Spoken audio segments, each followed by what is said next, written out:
Nimeshakwambia yani kuna sehemu kuna faili yamechezeshwa, lakini nishakwambia mimi naingia kazini. Ni tahadhari kwa watu ambao wanahusika. Yani kila anayejijua kwamba anahusika kwenye mchongo kuna kitu kinaitwa tego hilo. Hilo tego linakuja. Nisikilize mimi nakwambia. Kuna kitu kinaitwa tego. Nyinyi mnacheka mnachukulia makuzi. Nyinyi mnachukulia makuzi wanangu. Mimi naambia ni ukweli. Kuna kitu kinaitwa tego nakuja na tego. Hilo tego manake linaondoka aliyokuepo na asiyekuepo wote wanaondoka. Nisikilize mimi nakwambia. Wewe wajinasiwe mapema. Yani mtu kama anajua kabisa kuna michezo anacheza michezo isiyoeleweka, mimi nakuja na tego. Hilo tego linakwambia. Yani hata kama hapa ndani ya viungo vyetu vya Azam Complex kuna mtu anafanya upuzi anaondoka, kama kuna mtu hayupo kwenye viungo kula popote pale. Hilo linaitwa tego hilo. Nisikilize mimi nakwambia. Sasa Mwenezi unaenda Kilwa, timu inakusupport au wewe mwenyewe tu kama shabiki? Mimi naenda mwenyewe kama shabiki, mimi hamna kitu ambacho nakifuata kimoja kitu timu inanisupport hata kimoja. Nisikilize mimi nakwambia.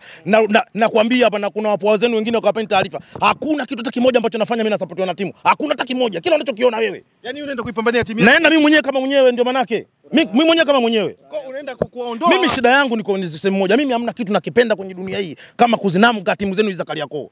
Lakini kwa kipindi kama hiki nazinanga vipi na mimi timu yangu yenyewe lishakwama?